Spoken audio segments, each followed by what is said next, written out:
सांस को सामान्य करें। 3 बार ओम का उच्चारण एक साथ एक स्वर में। इनहेल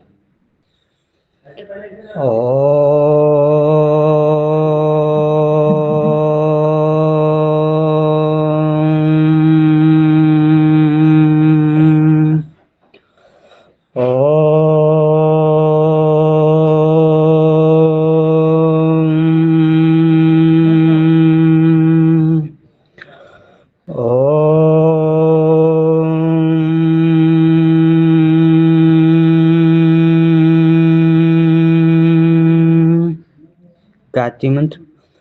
ओम भूर्भुवः स्वः तत्सवितुर्वरेण्यं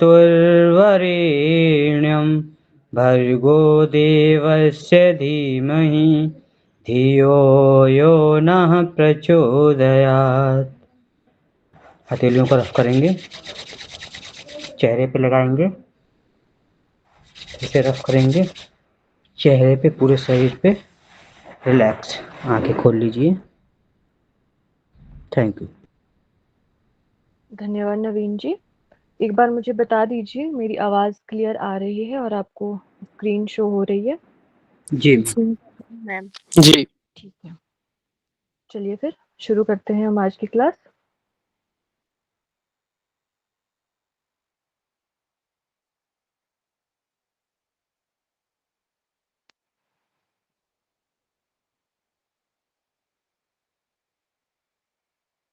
हाँ जी, तो आज हमारी पहली क्लास है लॉजिकल रीजनिंग की, जो हमारा पेपर 1 का यूनिट है, 6th यूनिट है।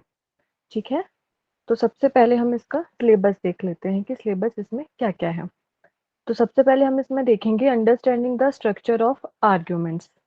Argument forms structure of categorical propositions, mood and figure, formal and informal fallacies, uses of language, connotation and denotation of terms, classical square of opposition। ठीक है, इसके अलावा देखेंगे evaluating and distinguishing deductive and inductive reasoning, analogies, Venn diagram के बारे में हम पढ़ेंगे, देखेंगे कि वेन डायग्राम कैसे होते हैं, कैसे बनाते हैं और कैसे उससे क्वेश्चन सॉल्व करते हैं। Simple and multiple use for establishing validity of arguments. फिर हम देखेंगे Indian logic, means of logic, sorry means of knowledge, जिसमें हम प्रमाणार्थ के बारे में पढ़ेंगे। जितने भी हमारे प्रमाण होते हैं इसमें प्रत्यक्ष, अनुमान, उपमान, शब्द, अर्थापत्ति और अनुपलब्धि। उसके बाद हम देखेंगे स्ट्रक्चर एंड काइंड्स ऑफ अनुमान, व्याप्ति और हेत्वाभास देखना है। ठीक है, ये है हमारा इतना ही सिलेबस है लॉजिकल रीजनिंग का। ठीक है, और ये आगे हिंदी में दिया गया है, तो इसको मुझे नहीं लगता पढ़ाने की जरूरत है ना।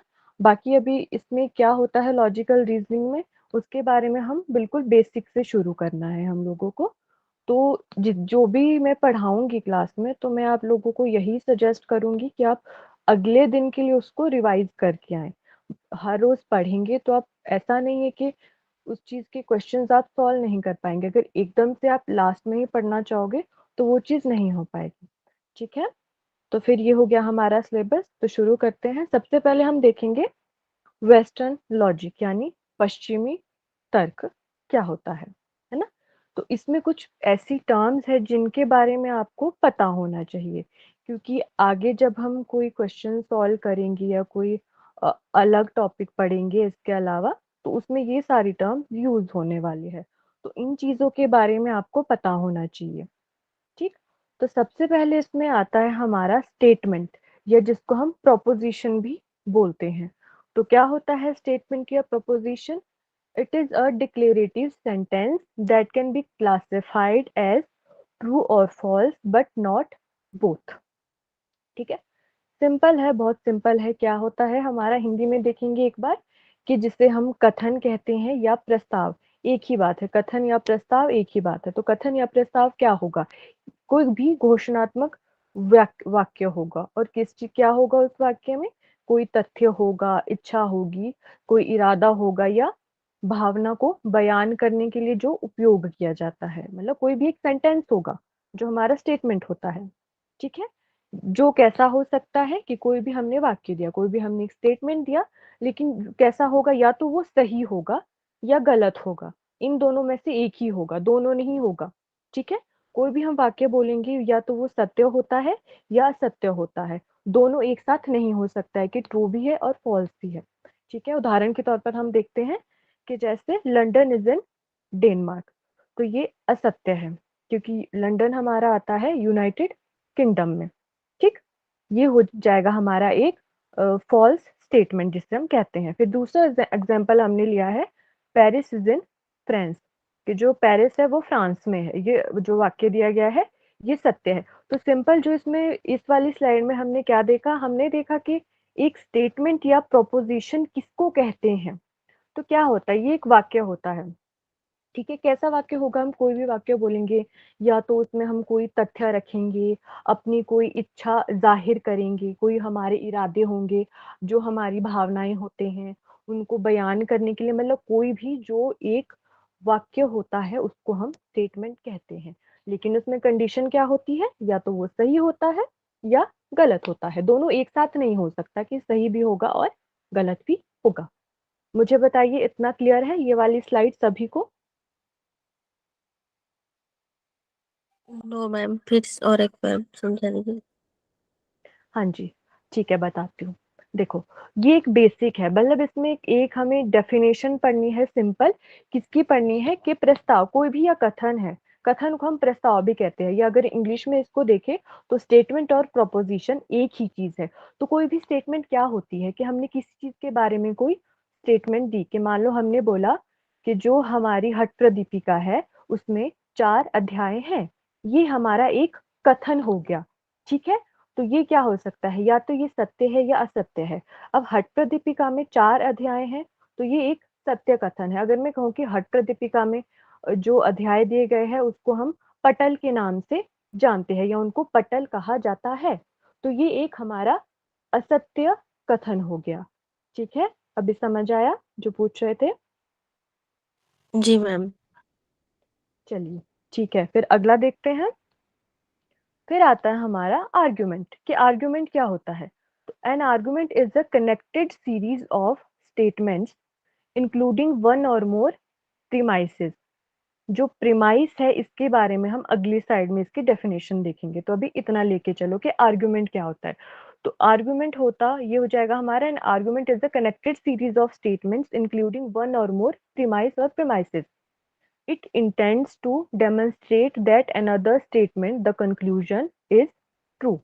ठीक है? Argument offer proof for a claim. तो सिंपल अगर हम इसको देखें कि साधारण भाषा में अगर इसको हिंदी में देखें तो आर्गुमेंट को हम बोलते हैं तर्क। इंग्लिश में हो जाएगा हमारा आर्गुमेंट, हिंदी वाले बोलेंगे इसको तर्क, है ना?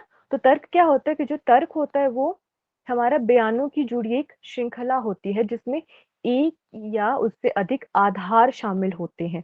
तो जो प्रीमाइस होता है ना, ये बहुत इंपॉर्टेंट टर्म्स है, प्रीमाइस और कंक्लूजन। कंक्लूजन आप सभी को पता होगा, लेकिन जो पहली बार लॉजिकल रीजनिंग पढ़ रहे हैं उनके लिए प्रीमाइस एक नई टर्म है, तो इसको याद रखना। ठीक है? प्रीमाइस इंग्लिश वाले याद रखना और आधार हिंदी वाले याद रखना, है ना? तो जो हमारा प्रीमाइस है उसको आधार बोला जाता है। तर्क के बारे में हम पढ़ रहे हैं कि तर्क बयानों की एक जुड़ी हुई श्रृंखला है जिसमें एक या अधिक आधार शामिल होते हैं, और इन आधारों का उद्देश्य क्या होता है? कि यह प्रदर्शित करना कि जो हमारा निष्कर्ष दिया गया है ये है सत्य है। ठीक है? तर्क किसी दावे के लिए सबूत पेश करते हैं, कि अगर हमने कोई दावा किया है तो जो तर्क होता है वो उस दावे के लिए सबूत पेश करते हैं। और आर्ग्यूमेंट हमारा किससे बना होता है? प्रीमाइस प्लस कंक्लूजन से, जिसमें हमारा प्रीमाइस भी होगा। प्रीमाइस हमारा एक भी हो सकता है या एक से अधिक भी हो सकते हैं। ठीक है? और उसके आधार पर जो हमारा कंक्लूजन आएगा, तो प्रीमाइस और कंक्लूजन मिलके बनाते हैं एक आर्गुमेंट, यानी एक तर्क बनाते हैं। ठीक है? ये क्लियर हुआ सभी को? साक्षी मैम थोड़ा स्लो पढ़ाइए। फास्ट हो रहा है? हाँ जी, थोड़ा सा। अच्छा, चलिए ये बताइए, ये क्लियर हुआ या फिर से बताऊं इसको एक बार? मैम एक बार और क्लियर कर दीजिए, क्योंकि मेरा first class, I think logical मैंने कभी क्लास लिया नहीं है ऐसे कुछ, ये मे बी इसलिए डिफिकल्ट ऐसा हो लग रहा रहा होगा। है एकदम। अच्छा, कोई बात नहीं। चलिए मैं फिर से बता दे रही हूँ। देखो, पहले हमने पढ़ा स्टेटमेंट कि कोई भी एक स्टेटमेंट क्या होता है। स्टेटमेंट सीधी सिंपल सी बात है कि कोई भी एक सेंटेंस होगा, मतलब कोई भी एक वाक्य होता है, ठीक है? या तो वो सही होगा या गलत होगा, बस इतनी सी बात है, आपको इतना ही याद रखना है। और इसको एक बात याद रखनी है, जो स्टेटमेंट है वही हमारा प्रपोजिशन है, ठीक है? इसके सिनोनिम्स भी याद रखनी, क्योंकि कई बार ऐसा होता है कि सिनोनिम्स के माध्यम से हमको क्वेश्चन पूछे जाते हैं। तो हिंदी वाले देखेंगे कथन या प्रस्ताव, तो ये इतना होता है कि एक साधारण वाक्य होगा जो या तो सत्य होगा या असत्य होगा। इतना तो समझ आ गया है, ठीक है? अभी हमने उसके बाद देखा आर्ग्यूमेंट क्या होता है, कि एक तर्क क्या होगा। तो आर्ग्यूमेंट हमारा बनता है प्रीमाइस और कंक्लूजन से, है ना? तो इसके लिए क्या करते हैं, हम इस वाली जो ये स्लाइड है इसको स्किप कर देते हैं जो देखा है। आगे हम एग्जांपल देखेंगे नेक्स्ट वाले में, फिर समझते हैं इसको, फिर आपको समझ आएगा। अगर नहीं आएगा फिर मैं दोबारा से बता दूंगी, ठीक है? तो इसमें क्या आता है, अब देखते हैं कि हमने देखा जो आर्गुमेंट था वो किससे बना था, प्रीमाइस और कंक्लूजन से। तो अब हमको देखना है कि प्रीमाइस और कंक्लूजन क्या होता है, ये तो हमें पता ही नहीं है, इसके बारे में पढ़ना है हमें, ठीक है? तो प्रीमाइस क्या है, इसको बोलते हैं आधार या परिसर, ठीक है? याद रखना इसको। तो प्रीमाइस क्या हो जाएगा, प्रीमाइस होगा हमारा कोई भी statement. A premise is a statement that leads us to an argument's conclusion. There can be one, two और many premises in a single argument, है ना? तो प्रीमाइस को बोलते हैं हम आधार बोलते हैं हिंदी में, या परिसर बोलते हैं। दोनों ही चीजें जो है प्रीमाइस के लिए हिंदी में बोली जाती हैं, ठीक है? तो अब हमको देखना है कि जो आधार बताया गया है यह होता क्या है। यह भी एक कथन होता है जो हमें तर्क के निष्कर्ष तक लेके जाता है, ठीक है? जो हमने कोई भी तर्क दिया है, जो हमने आर्गुमेंट दिया है, उसके निष्कर्ष तक लेके जाएगा, उसके कंक्लूजन तक लेके जाएगा, ठीक है? एक ही तर्क में एक, दो या कई परिसर हो सकते हैं। तो इन्होंने यहाँ पे क्या क्लियर किया कि जो हमारा एक तर्क होगा, कि मान लो कोई भी एक आर्गुमेंट है, जैसा हमने पीछे डेफिनेशन में पढ़ा था, तो प्रीमाइस एक भी हो सकता है, दो भी हो सकते हैं, या बहुत सारे हो सकते हैं, ठीक है? तो ये हमारा हो जाएगा प्रीमाइस, या जिसको हम बोलते हैं आधार या परिसर, ठीक है? अब देखते हैं कंक्लूजन क्या होता है, क्योंकि हमने आर्गुमेंट में देखा था कि एक प्रीमाइस और कंक्लूजन से बनता है हमारा आर्गुमेंट। प्रीमाइस हमने देख लिया, एक कथन होगा, या एक होगा, दो होगा, तीन भी हो सकते हैं, ठीक है? अब देखते हैं कंक्लूजन क्या होगा, यानी निष्कर्ष क्या होगा। तो a conclusion is a statement that is reasoned और inferred from the argument's premises. कि निष्कर्ष, कंक्लूजन यानी निष्कर्ष। निष्कर्ष एक ऐसा कथन होता है जो तर्क के आधार पर तर्कपूर्ण या अनुमानित होता है, कि जो हमें तर्क दिए गए हैं, ठीक है? जो हमको तर्क दिए गए हैं उसके आधार पर उसका अनुमान लगाया जाता है। किसका लगाया जाता है, निष्कर्ष का। अब देखो, अगर मान लो आपको अभी भी नहीं समझ आया है, तो हम उदाहरण के साथ देखते हैं। ध्यान से देखना, उदाहरण देखना, फिर समझ आ जाएगा, है ना? एग्जाम्पल क्या दिया गया है हमें, the sun has harmful UV rays, the sunscreen protects us from them, ठीक है? Therefore one must the sunscreen before going out. कि सूरज में हानिकारक यूवी किरणें होती है, अल्ट्रावायलेट होती है, ठीक है? सूरज में जो हानिकारक अल्ट्रावायलेट किरणें होती हैं, सभी को पता है। तो जो सनस्क्रीन होता है हमें उनसे बचाता है, इसलिए बाहर निकलने से पहले सनस्क्रीन जरूर लगाना चाहिए। अब सभी ध्यान से देखना, जो ये पूरा वाक्य बना हमारा, द सन से लेकर गोइंग आउट तक, यानी सूरज में हानिकारक यूवी किरणें होती हैं, सनस्क्रीन हमें उनसे बचाता है, इसलिए बाहर निकलने से पहले सनस्क्रीन जरूर लगाना चाहिए। ये जो पूरा बना, ये बन गया हमारा एक आर्ग्यूमेंट, ठीक है? ये पूरा एक, अगर इसको इकट्ठे के रूप में हम देखें, तो ये हमारा एक आर्गुमेंट बन गया, जो हमने पीछे पढ़ा था आर्गुमेंट, ठीक है?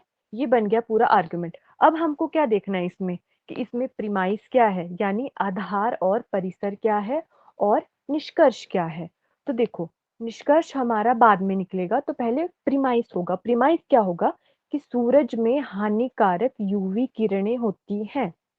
ये हो गया पहला प्रीमाइस, क्योंकि हमने प्रीमाइस में पढ़ा था कि वो एक सिंगल वाक्य नहीं होता है, वो एक हो सकता है, दो हो सकते हैं या कई हो सकते हैं। तो जो आधार वाक्य इसमें दिया गया है, पहला दिया गया है कि सूरज में हानिकारक यूवी किरणें होती है, ये हमारा पहला प्रीमाइस है।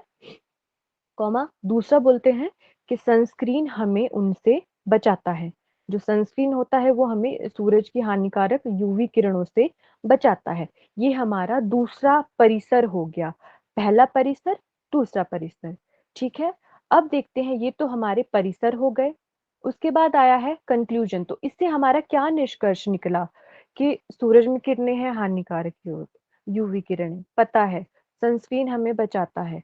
तो हमें इससे क्या हमारा निष्कर्ष निकला? निष्कर्ष ये निकला सिंपल साधारण कि बाहर निकलने से पहले हमें सनस्क्रीन जरूर लगाना चाहिए। बस सिंपल है। जो पूरा हमारा उदाहरण दिया गया है वो है हमारा एक आर्गुमेंट सीधा। ठीक है, फिर जो ये पहले के दो हमें दिए गए हैं वाक्य, ये हमारे प्रीमाइस है या आधार वाक्य है या इसे हम परिसर कहते हैं। तो इनसे क्या निकालते हैं हम? इससे हम निष्कर्ष निकालते हैं, और निष्कर्ष हमारा बाद में आता है। पूरा जो दिया गया है यहाँ पे कि बाहर निकलने से पहले हमको सनस्क्रीन जरूर लगाना चाहिए। तो अभी जो हमने दो स्लाइड में देखा वो यही देखा। हमने पहले देखा आर्गुमेंट क्या है, आर्गुमेंट हमारा प्रीमाइस और कंक्लूजन से बना है। तो प्रीमाइस क्या होता है? प्रीमाइस एक कथन होता है जो हमें तर्क के निष्कर्ष तक लेके जाता है। ठीक, और निष्कर्ष क्या होता है? ऐसा कथन होता है जो तर्क के आधार पर अनुमानित किया जाता है, होता है। ठीक है, तो ये पूरा इसका उदाहरण हो गया। तो दो स्लाइड्स में हमने बस आर्गुमेंट देखा। आर्गुमेंट में पहला हमारा प्रीमाइस होगा, दूसरा हमारा कंक्लूजन होगा। तो प्रीमाइस और कंक्लूजन मिलके एक आर्गुमेंट को बनाएंगे। और प्रीमाइस एक भी हो सकता है, दो भी हो सकते हैं, या उससे अधिक भी हो सकते हैं। ठीक है, क्लियर हो गया अभी सभी को? जी मैम। Yes ma'am. ठीक है, आगे बढ़े फिर। मैम, हाँ जी बोलिए। मैम जो आपने एग्जाम्पल दिया प्रॉपर, वो एक स्टेटमेंट था, राइट? ये एक आर्गुमेंट है पूरा। अच्छा, वो आर्ग्यूमेंट है, और जो सनस्क्रीन है वो प्रीमिसेस है। देखो फिर से बताती हूँ, इस बार मैं बता देती हूँ। देखो हमने क्या उदाहरण लिया? हमने लिया कि सूरज में हानिकारक यूवी किरणें होती है। तो जो हमारा प्रीमाइस होता है ना, वो भी एक स्टेटमेंट होता है। ठीक है, एक प्रकार का वो स्टेटमेंट ही होता है। तो जो यहाँ पे दो प्रीमाइस हमको दिए हैं, पहला प्रीमाइस है, ध्यान से सुनना। पहला है सूरज में हानिकारक यूवी किरणें होती है, ये हमारा पहला प्रीमाइस हो गया। ठीक है, क्योंकि क्योंकि देखो हमने यहाँ पे पढ़ा ना कि एक ही तर्क में एक, दो या कई परिसर हो सकते हैं। तो इसमें दो तर्क, हमारे को दो परिसर दिए हैं। पहला ये दिया है और दूसरा हमको बोला है कि सनस्क्रीन हमें उनसे बचाता है। तो दो प्रीमाइस हो गए। पहला हो गया सूरज में हानिकारक यूवी किरणें, दूसरा प्रीमाइस हो गया सनस्क्रीन हमें उनसे बचाता है। और जो हमारा ये लास्ट वाला स्टेटमेंट है ये हमारा निष्कर्ष हो गया। ठीक है, हो गया क्लियर? Yes ma'am. चलिए फिर आगे बढ़ते हैं। हाँ, फिर आता है हमारा the law of excluded middle, बहिष्कृत मध्य का नियम एक इसमें दिया गया है। तो ये क्या होता है? This law asserts that any statement is either true or false, there is no middle ground। बस वही बात बोली गई है जो हमने पहले बोली थी कि इसमें क्या होता है, जो हमारा बहिष्कृत मध्य का नियम है इसमें यही होता है कि कोई भी कथन या तो सत्य है या असत्य है, या तो सही है या गलत है। वहां का कोई मध्य क्षेत्र नहीं है। मतलब ऐसा नहीं है हाँ थोड़ा थोड़ा सच है थोड़ा थोड़ा झूठ है, ऐसा नहीं है। सीधा है, या तो सत्य है या असत्य है, बस ये है हमारा लॉ ऑफ एक्सक्लूडेड मिडल। फिर क्या है, जैसे यहाँ पे बोला गया है, एक स्टेटमेंट हमको दिया है। क्या स्टेटमेंट दिया है? It is raining. ये क्या हो सकता है? या तो ये सत्य हो सकता है, ये असत्य हो सकता है। तो इसको अगर हम मान लो सच मानते हैं कि बारिश हो रही है, अगर हम इसको सच मानते हैं, क्यों मानेंगे इसको सच? कि अगर सच में बारिश हो रही है, अगर वास्तव में बाहर बारिश हो रही है, तभी हम इस जो स्टेटमेंट है इसको सच मानेंगे। ठीक है, it is false if when the claim is made it is actually not raining, there is no third option। बस इसका जो हमारा लॉ ऑफ एक्सक्लूडेड मिडल है ये इतना ही है। कोई भी जो हमारा वाक्य होगा या सच होगा या झूठ होगा, सत्य या असत्य होगा, है ना। कि जैसे हमको बोला, उदाहरण यहाँ पे दिया है कि बारिश हो रही है, तो अगर सच में वास्तव में बारिश हो रही है ना, तो ये हमारा जो कथन है ये सत्य हो जाएगा। लेकिन अगर बारिश नहीं हो रही है तो ये झूठ हो जाएगा।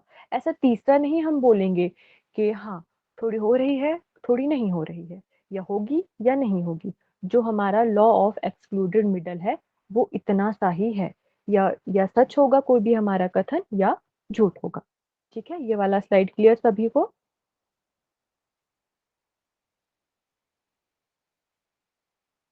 आगे बढ़े ना, किसी को कोई डाउट हो तो अभी पूछ लीजिए आप।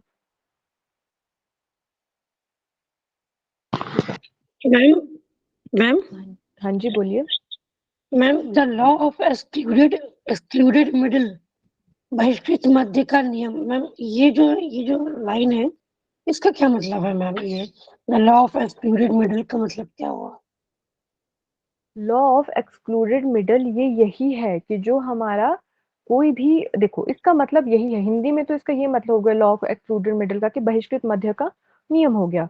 तो मध्य, बहिष्कृत मध्य का मतलब ये होगा ना कि कोई बीच की, ऐसा नहीं होगा कि कोई बीच की बात होगी, या तो कोई चीज सच होगी या झूठ होगी, मतलब सत्य होगी या असत्य होगी, बीच का कोई बात नहीं होगा। ये है इसका मतलब। ठीक है, क्लियर हुआ जो पूछ रहे हैं? Yes ma'am. ठीक है, चलिए फिर आगे बढ़ते हैं। फिर आता है हमारा एरिस्टोटल सिलोगिज्म, यानी अरस्तु का सिलोगिज्म क्या है, इसके बारे में देखते हैं, बहुत इंटरेस्टिंग है। ठीक है, Aristotle syllogism consist of 3 successive assertions. The first 2 are premises and the third is the conclusion.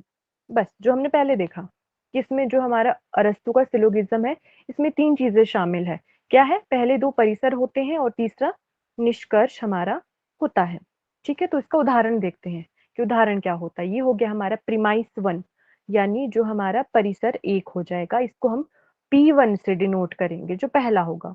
ठीक है, सबको पता है 1 है, पहला है तो उसको 1 ही बोलेंगे, तो P1 है यानी हमारा प्रीमाइस 1 हो जाएगा। तो इसमें क्या हमको उदाहरण दिया गया है कि ऑल चेयर आर टेबल। हाँ, सबसे पहले मैं आपको एक चीज बताती हूँ लॉजिकल रीजनिंग में, कि जो हमारे को स्टेटमेंट दिया होता है ना लॉजिकल रीजनिंग के क्वेश्चंस में, उसमें हमें अपना ज्यादा दिमाग नहीं लगाना होता है। यहाँ पे बोला गया है ऑल चेयर आर टेबल। अगर इसको हम बिल्कुल ऐसे सोचे कि मान लो हमको लॉजिकल रीजनिंग नहीं आता है, तो हम कभी नहीं मानेंगे कि जो सारी कुर्सियां हैं वह टेबल है। ठीक है, नहीं मानेंगे ना। लेकिन अगर हम लॉजिकल रीजनिंग की बात करें तो जो इसमें स्टेटमेंट दिया गया है वो हमें मानना पड़ता है।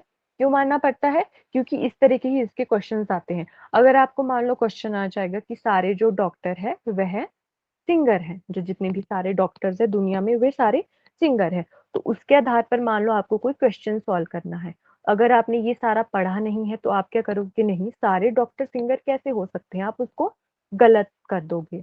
लेकिन अगर हम लॉजिकल रीजनिंग पढ़ा होगा हमने, तो हमें वो चीज कहीं ना कहीं माननी पड़ेगी। मतलब माननी ऐसी नहीं है कि वो सदा के लिए माननी है, बस उन प्रश्नों को मतलब सॉल्व करने के लिए हमको माननी है। ठीक है, तो अभी देखते हैं यहाँ पे जो हमारा प्रीमाइस 1 है वो हमको बोला है ऑल चेयर आर टेबल। ठीक है, ये हमारा प्रीमाइस 1 हो गया। तो प्रीमाइस 2 यानी P2 क्या है? P2 हमको दिया है ऑल टेबल आर फर्नीचर, कि जितने भी मेज है वो सारे फर्नीचर हैं, है ना। फिर हमने कंक्लूजन निकाला जिसको हम C से डिनोट किया है यहाँ पे। कंक्लूजन क्या निकाला? Therefore all chair are furniture, कि जो सारे कुर्सी है वह फर्नीचर है। तो अरस्तु का सिलोगिज्म बस इतना ही है। क्या है? कि जिसमें प्रीमाइस दिए होंगे पहले 2 जो होंगे, जिसको हम P1 और P2 से डिनोट करेंगे। ठीक है, और जो तीसरा होगा वो हमारा कंक्लूजन होगा, और कंक्लूजन एक ही होगा। प्रीमाइस होंगे जो 2 हमको दिए होंगे, तीसरा हमें कंक्लूजन दिया होगा। ये हमारा आ जाएगा एरिस्टोटल सिलोगिज्म। इसमें किसी को कोई डाउट बताइए? यस मैम, कंक्लूजन नहीं समझ में आया। कंक्लूजन नहीं समझ में आया? देखो, इसको मैं आगे आपको सॉल्व करना बताऊंगी, अभी बस आप इतना ही समझो। इसको मैं बताऊंगी कि कैसे प्रीमाइस 1 और प्रीमाइस 2 से कंक्लूजन निकालते हैं, ये हम आगे करेंगे। अभी के लिए बस इतना समझ लीजिए, जो एरिस्टोटल का सिलोगिज्म है उसमें 3 ही चीजें होती हैं। पहली 2 होती है हमें प्रीमाइस 1 और प्रीमाइस 2 दिया होता है, और थर्ड हमें दिया होता है निष्कर्ष दिया होता है, कंक्लूजन दिया होता है। बाकी इसको सॉल्व करना हम आगे सीखेंगे जब क्वेश्चंस करेंगे तो। ठीक है, ओके मैम। हाँ जी, ओके। क्लियर सभी को? आगे बढ़े, बता दीजिए एक बार। जी मैम। ठीक है, अभी देखते हैं। हमें क्वेश्चंस आते हैं ना बहुत सारे, पेपर 1 पेपर 2 में भी आते हैं, असर्शन और रीजन वाले, यानी अभिकथन और कारण वाले। तो इसके बारे में देखते हैं कि ये क्या होता है, बस इतना सा देखना है हमें। तो असर्शन को हम बोलते हैं अभिकथन। असर्शन कोई भी एक सिंपल स्टेटमेंट होता है, मतलब एक सरल कथन होता है जो हमारा असर्शन हो जाएगा, उसको हम अभिकथन बोलेंगे। रीजन क्या होता है? रीजन सभी को पता है, कारण हिंदी में बोलते हैं। Reason gives a detail explanation about the given statement, कि जो कथन दिया होगा यानी जो असर्शन हमको दिया होगा उसके बारे में विस्तृत विवरण देता है, जो रीजन होता है। ठीक है, इस प्रकार के जो क्वेश्चन आते हैं ये बस उसी को बताने के लिए यहाँ पे मैंने ये स्लाइड में डाला है। तो इसका उदाहरण देखते हैं कि कैसे। जैसे असर्शन हमको क्या दिया है, pipes carrying water often burst in cold countries during severe winter. क्या हमको दावा दिया गया है? अभिकथन और दावा एक ही है। ठीक है, ये इसके क्या कहते हैं, इसको समानार्थक शब्द है। ठीक है, असर्शन को अभिकथन भी बोल सकते हैं, दावा भी बोलते हैं। इसको हम ए से डिनोट करते हैं, है ना। तो हमें क्या दावा देते हैं कि जो ठंडे देशों में जब भीषण सर्दी होती है तो पानी ले जाने वाली जो पाइपें होती है अक्सर फट जाती है। मतलब जहाँ पे बहुत ज्यादा ठंड पड़ती है तो जो पाइप्स होती है जिसमें पानी जाता है वो क्या हो जाती है, फट जाती मैम है। मैम थोड़ा धीरे, बहुत फास्ट है मैम, थोड़ा धीरे। अच्छा अच्छा, ठीक है। देखो हम क्या देख रहे हैं, हम देख रहे हैं असर्शन और रीजन, अभिकथन और कारण। इतना ये किस लिए यहाँ पे बताया है, ये बताया मैंने इसलिए क्योंकि इस टाइप के ना क्वेश्चंस बनते हैं, आप सभी को पता होगा जिसने एग्जाम दिया होगा। तो ये बस उसको बताने के लिए है कि दोनों क्या क्या होते हैं। तो हमारा जो अभिकथन होगा सरल कथन होता है, एक सिंपल स्टेटमेंट है बस। रीजन हो जाएगा कारण। जो अभिकथन है उसके बारे में जो क्या बिल्कुल होता है, हमें विस्तृत विवरण देता है हमें अभिकथन के बारे में कारण। हमने उदाहरण यहाँ पे लिया है कि ठंडे देशों में, सभी को पता है आजकल ठंड पड़ रही है, तो जो बहुत ज्यादा ठंडे देश होते हैं ना, जहाँ पे बहुत ज्यादा ठंड पड़ती है, तो जब वहां पे भीषण सर्दी पड़ती है तो क्या हो जाता है कि जो पानी की पाइपें होती है ना वह फट जाती हैं। ये एक सिंपल स्टेटमेंट दिया है, ये हो जाएगा हमारा असर्शन। इसके लिए कारण क्या दिया है, जिसको हम आर से डिनोट करते हैं रीजन को, वाटर एक्सपेंड्स ऑन फ्रीजिंग, के पानी जमने पर फैलता है। ठीक है, इतना सा दिया गया है। तो हमें बस इसमें यही समझना है, उदाहरण यही इसलिए दिया गया है कि जो देखो जैसे क्वेश्चन इसमें आते हैं ना, तो अगर किसी को पता नहीं है कि असर्शन और रीजन क्या क्या है, उसी को बताने के लिए ये यहाँ पे बोला गया है। असर्शन हमारा सिंपल स्टेटमेंट हो जाएगा कि जैसे मान लो आप अगर अभी बात करो, इसमें तो कोई देश बताया गया है कि जो ठंडे देश है। ठीक है, अगर हम बात करें अ, जैसे मान लीजिए हम बात करते हैं कश्मीर की, आजकल सर्दी पड़ रही है सभी को पता है, तो मान लीजिए कश्मीर के बारे में बोलते हैं कि कश्मीर में भीषण सर्दी के दौरान जो पानी की पाइपें है वो फट जाती है। ठीक है, तो ये हमारा क्या हो रहा है कि एक दावा दिया जा रहा है, एक अभिकथन कहा जा रहा है किसी चीज के बारे में। ठीक है, ये कोई भी हो सकता है, ये तो बस मैंने एक उदाहरण लिया है इस चीज का। ठीक है, तो उसके लिए जो अभिकथन है इसके लिए कोई कारण देते हैं। तो जो कारण इन्होंने क्या दिया है कि पानी जमने पर फैल जाता है, कि जब पानी जमता है मतलब पानी की जब बर्फ जम जाती है तो वो ना थोड़ा फैल जाता है, इसलिए वो पाइपें जो फट जाती है। तो अगर ये इसका हम क्या कहते हैं, इसका मान लो ये क्वेश्चन आया होता है यहाँ पे, तो आपको पता है इसका क्वेश्चन कैसा, ऑप्शन ए होता है कि दोनों सही है हमारा असर्शन रीजन। ठीक है, और दूसरा होता है कि दोनों सही है लेकिन जो कारण बताया गया है असर्शन का वह सही नहीं बताया है। तीसरा ऑप्शन होता है ए सही है आर गलत है। तीस या फिर फोर्थ होता है हमारा ए गलत है आर सही है। इस टाइप के इसमें क्वेश्चन बनते हैं। तो अभी मुझे बताइए, मान लो ये क्वेश्चन आया है आपको, ये वाला जो मैंने अभी बताया, तो इसमें से क्या सही होगा, बताइए आप लोग। इसको देख के निकालना है आंसर, कि जो हमने यहाँ पे असर्शन और रीजन देखा ना, कि ठंडे देशों वाला और ये वाला जो हमारा रीजन है। बताइए आप लोग कोई भी माइक अनम्यूट करके कि क्या आंसर होगा इसका। मैम दोनों सही हैं ये तो। हाँ जी, बिल्कुल सही, ये सही बताया गया है कि दोनों सही है। हाँ, क्यों होता है, पहली बात तो ऐसा हो जाता है कि जब भीषण सर्दी पड़ेगी तो पाइपें फट जाती है, ये सही है, पहला हमारा करेक्ट हो गया। फिर रीजन बोलते हैं कि जो हमारा पानी है अगर वो जमता है ना तो वो फैल जाता है, इसीलिए वो फटती हैं। तो ये भी सही है, तो ये दोनों करेक्ट हो गए।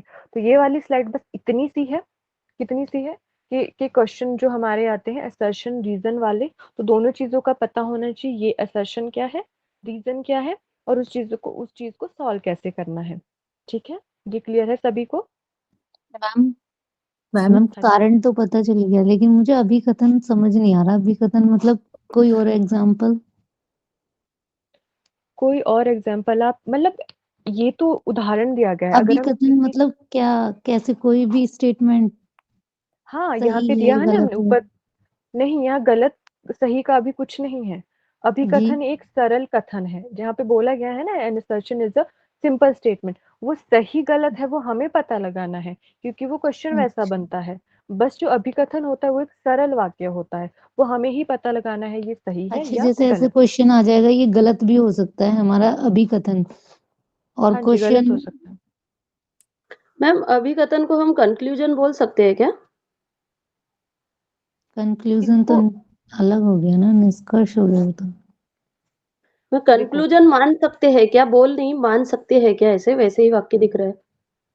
हाँ बोल मान सकते हैं इसको, क्यों मान सकते हैं, मान सकते क्योंकि हैं। हमको कारण दिया गया है ना, तो कारण से हमने मान लो कोई निष्कर्ष निकाला है, तो एक हिसाब से उसको आप मान सकते हो कि ये निष्कर्ष हो सकता है। ठीक है, ओके मैम। हाँ जी, क्लियर है अभी सभी को ये वाला असर्शन रीजन क्या होता है? किसी को कोई डाउट तो नहीं है इसमें? नहीं। ठीक है, आगे बढ़े ना फिर। जी। Yes ma'am. ठीक है, फिर अभी देखते हैं टाइप्स ऑफ आर्ग्यूमेंट।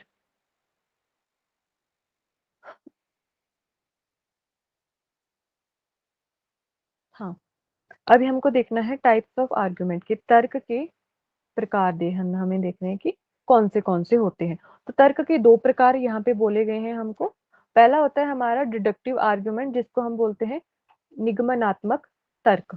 दूसरा होता है इंडक्टिव आर्गुमेंट, जो हमारा आगमनात्मक तर्क होता है। तो हमें दो प्रकार के ही तर्क बोले गए हैं, पहला डिडक्टिव हो जाएगा, दूसरा इंडक्टिव, यानी निगमनात्मक और आगमनात्मक, है ना। तो पहले देखते हैं कि हमारा डिडक्टिव आर्गुमेंट क्या होता है। तो deductive argument is a type of reasoning where the conclusion logically follows from the premises। कि निगमनात्मक तर्क एक प्रकार का तर्क है जहां निष्कर्ष तार्किक रूप से परिसर से निकलता है। अभी मैं बताती हूँ, देखो इसके क्वेश्चन सीधे भी पूछे गए हैं बहुत इजी तरीके से, कि आपको बोला जाएगा कि डिडक्टिव आर्गुमेंट निम्नलिखित में से कौन सा है, तो आपको चार ऑप्शंस दिए जाएंगे। तो जो ये डेफिनेशन यहाँ पे दी है ना, इसको याद करना, मैं कल पूछूंगी क्योंकि इससे डायरेक्ट क्वेश्चन बना है। ठीक है, तो डिडक्टिव आर्गुमेंट क्या होता है कि जहाँ पे जो कंक्लूजन होता है वो प्रिमाइस से ही निकलता है, मतलब जो हमारा परिसर है परिसर से ही निकलता है। और इसमें क्या बोला गया है कि in deductive reasoning, if the premises are true, then the conclusion must also be true। कि निगमनात्मक जो तर्क है, यदि उसमें हमें परिसर सत्य है, मतलब परिसर हमें सत्य दिए गए हैं, तो निष्कर्ष भी सत्य होना चाहिए। तो आपको इस तरह से क्वेश्चन आता है कि निम्नलिखित में से कौन सा ऐसा तर्क है जिसमें परिसर सत्य है, तो निष्कर्ष भी सत्य होने चाहिए। तो आपको ऑप्शन से पूछ लेंगे कि डिडक्टिव है इंडक्टिव है, तो आपको ये याद रखना है कि ये डिडक्टिव है, कि अगर परिसर हमारे सत्य है कि यानी हमारे प्रेमाइसेस ट्रू है, तो हमारा conclusion must also be true, कि निष्कर्ष भी सत्य होना चाहिए। और क्या है, conclusion necessarily follows from the premises, कि जो निष्कर्ष है वह आवश्यक रूप से परिसर से ही निकलता है। ये तो हो गया इसके बारे में। मैम एक बार उसको निगरात्मक जो है उसको कोई एग्जांपल दे के बताइए ना मैम, समझ में नहीं आ रहा उसके वर्ड वो लग रहा है मैम, टफ लग रहा है शांति डिस्कशन। रखिए, धीरज रखिए, बता तो रही हूँ, यहाँ पे एग्जाम्पल दिया है ना नीचे, अभी पहुंची कहाँ हूँ मैं इस तक, अभी तो बस डेफिनेशन बता रही हूँ। ठीक है, देखो, तो हमने क्या देखा, अगर इसको डेफिनेशन को हम साइड में रखें तो अभी अगर इसको उदाहरण के रूप से समझना होगा तो कैसे समझेंगे। तो उदाहरण यहाँ पे दिया गया है, प्रेमाइस 1 दिया गया है, ऑल एप्पल्स आर बनानास, के सभी सेब केले हैं। ठीक, प्रीमाइस 2 हमको बोला गया है, ऑल बनानास आर फ्रूट्स, के सभी जो केले हैं वह फल है। तो हमने कंक्लूजन क्या निकाला, ऑल एप्पल्स आर फ्रूट्स, के सभी जो सेब है वह फल है। तो इसमें क्या हो रहा है, देखो इसमें बोला जा रहा है कि ऑल एप्पल्स आर बनानास, ठीक है, ये प्रीमाइस 1 हो गया, प्रीमाइस 2 हो गया, ऑल बनानास आर फ्रूट्स। तो इसमें क्या है, इफ प्रीमाइसेस आर ट्रू, मान लो ये दोनों सत्य है, हमने इनको मान लिया कि सभी सेब जो है वो केले हैं और सभी केले फल है, ये सत्य है। तो यहाँ पे बोला था कि if the premises are true then the conclusion must also be true, ठीक है। तो कंक्लूजन भी ट्रू आ रहा है कि जो हमारे सभी एप्पल्स हो गए वे सारे वो क्या होते हैं, फल हैं, ठीक है। इतना सा सिंपल सा इसका ये उदाहरण है, ठीक है। एक बार फिर से बता देती हूँ मैं, हमने पढ़ा इसमें टाइप्स ऑफ आर्ग्यूमेंट, जो दो प्रकार का होता है, डिडक्टिव और इंडक्टिव, यानी निगमनात्मक और आगमनात्मक। तो निगमनात्मक क्या होता है, निगमनात्मक होता है कि जहां जो निष्कर्ष है वो तार्किक रूप से परिसर से ही निकलता है, मतलब जो ये निष्कर्ष निकला ना, ये परिसर से निकला, ऐसा तो नहीं लिख लिया हमने प्रीमाइस 1 में हमको मान लो ये दिया, ये दोनों हमने सही मान ली, अब कंक्लूजन ऐसा तो नहीं निकला ना यहाँ पे कि ऑल टेबल आर फर्नीचर, नहीं निकला। क्यों नहीं निकला, क्योंकि हमने पता पढ़ा कि निगमनात्मक जो तर्क है उसका जो कंक्लूजन निकलता है वो दोनों परिसर से ही निकलता है। तो इसका मतलब जो ये हमको स्टेटमेंट दिया गया है, ये उदाहरण है हमारा डिडक्टिव का, यहाँ पे यही आर्गुमेंट, सॉरी यही कंक्लूजन निकला, ऑल एप्पल्स आर फ्रूट्स, इन दोनों में से ही निकला, प्रीमाइस 1 और प्रीमाइस 2 में से, कोई तीसरा ही नहीं निकल गया। कंक्लूजन ये नहीं निकला यहाँ पे कि सभी जो टेबल है वह कुर्सी है, नहीं निकला। क्यों नहीं निकला, क्योंकि ये निगमनात्मक तर्क है, इसमें जो कंक्लूजन निकलेगा वह हमारे प्रीमाइस 1 और प्रीमाइस 2 से ही निकलेगा। और क्या होता है इसमें, if premises are true then the conclusion must also be true, कि अगर परिसर सत्य है तो निष्कर्ष भी सत्य ही होते हैं, और जो निष्कर्ष होता है वो हम परिसर से ही निकलता है, यानी प्रीमाइसिस से ही निकलता है। बस इतनी सी बात है, बाकी जो ये अगला है ये हम कल देखेंगे यहाँ से, ठीक है। इतना पढ़ के आइएगा, एक बार मैं पूरा क्विक रिवीजन करवा लेती हूँ जो हमने आज देखा, ठीक है। पहले तो हमने सिलेबस देखा, इसको रहने देते हैं, या आप खुद से भी देख लीजिएगा। तो हमने सबसे पहले वेस्टर्न लॉजिक शुरू किया है, तो इसकी कुछ बेसिक चीजें हैं जिसके बारे में हमें पता होना चाहिए, है ना, पता होना चाहिए। तो सबसे पहले हमने देखा स्टेटमेंट के बारे में सॉरी, जिसको हम प्रपोजिशन भी बोलते हैं। अगर कहीं पे स्टेटमेंट लिखा है या कहीं पे प्रपोजिशन लिखा है तो वो एक ही बात है ना। तो ये क्या होता है, कोई भी एक सेंटेंस होता है जो या तो ट्रू हो सकता है या फॉल्स हो सकता है। मतलब अगर आपको ये आए ना, मान लो आपको स्टेटमेंट या प्रोपोजिशन की डेफिनेशन ही पूछ ली, तो उसमें आपको ये दिए, तो वो जो यहाँ मान लो आपको ऐसा बोला जाता है कि यह एक डिक्लेरेटिव सेंटेंस है जिसकी कोई भी ट्रूथ वैल्यू होती है। तो ट्रूथ वैल्यू का मतलब होता है कि या तो वो ट्रू होगा या फॉल्स होगा। ट्रूथ वैल्यू कभी भी ये मत समझना कि ट्रूथ वैल्यू बोला है कि वो सच ही होगा, नहीं। ट्रूथ वैल्यू होगा या तो वो सच होगा या वो झूठ होगा, यानी वो या सत्य होगा या असत्य होगा, लेकिन दोनों नहीं हो सकता। ये हमने स्टेटमेंट पढ़ा। तो हमने उदाहरण लिए थे एक असत्य का और एक सत्य का, जैसे लंदन डेनमार्क में है, यह असत्य है क्योंकि लंदन डेनमार्क में नहीं है ना। और हमने सत्य जो स्टेटमेंट है, सत्य जो कथन है, उसका लिया था कि जो पेरिस है वह फ्रांस में है। ये हो गया हमारा स्टेटमेंट या प्रोपोजिशन, हिंदी में बोलते हैं कथन या प्रस्ताव। उसके बाद हमने देखा आर्ग्यूमेंट, कि आर्ग्यूमेंट क्या होता है। तो आर्ग्यूमेंट जो बहुत सारी स्टेटमेंट्स होती है उसकी एक सीरीज होती है, जिसमें एक या दो से अधिक प्रीमाइस हो सकते हैं, ठीक है, जो किस चीज को वो करते हैं, प्रदर्शित करते हैं कंक्लूजन को कि वो सत्य है।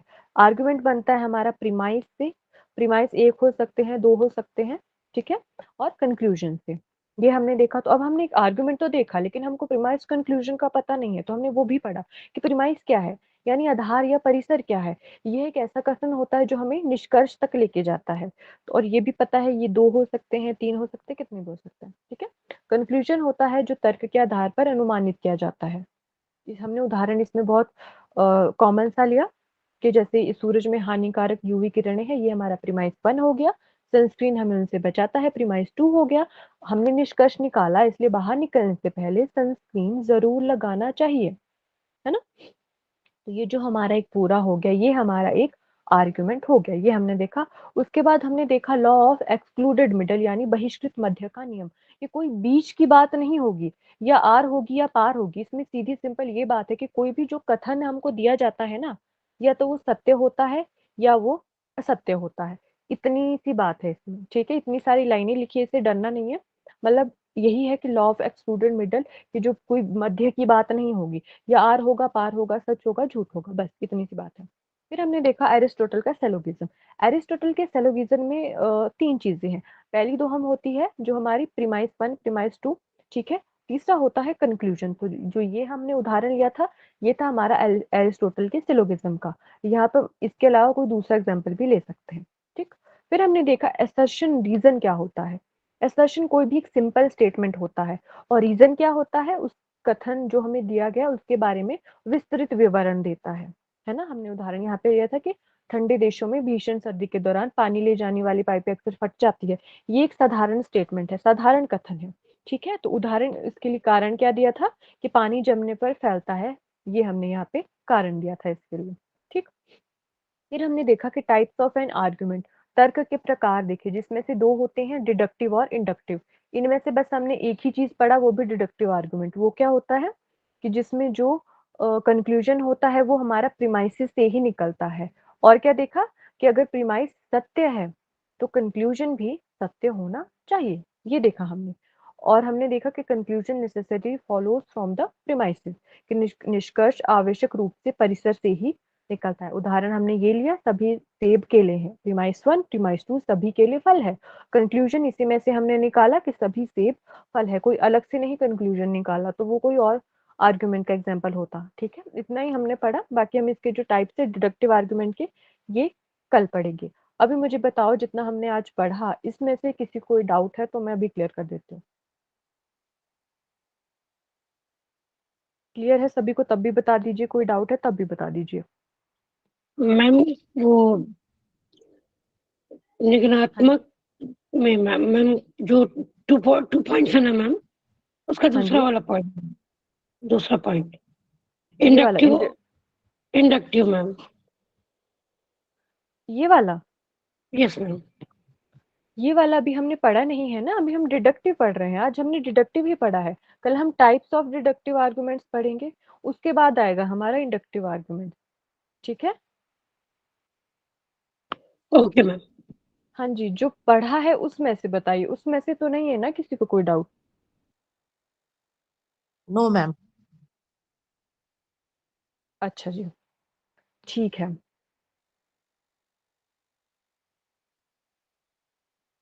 मैम मैम इसकी इसका PDF पीडीएफ भेज दीजिए। एक मिनट, तेजस जी आवाज सुन पा रहे हैं मेरी? Yes ma'am. हाँ जी, आप क्लोजिंग प्रेयर करवा दीजिए। Yes ma'am.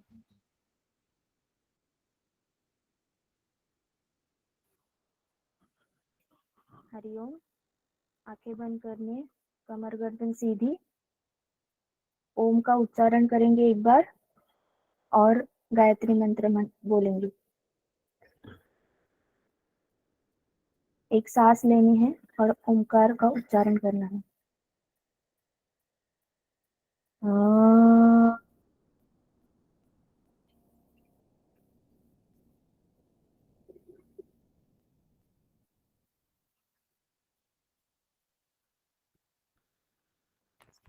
ॐ भूर्भुवस्वः तत्सवितुर्वरेण्यं भर्गो देवस्य धीमहि धियो यो न प्रचोदयात्।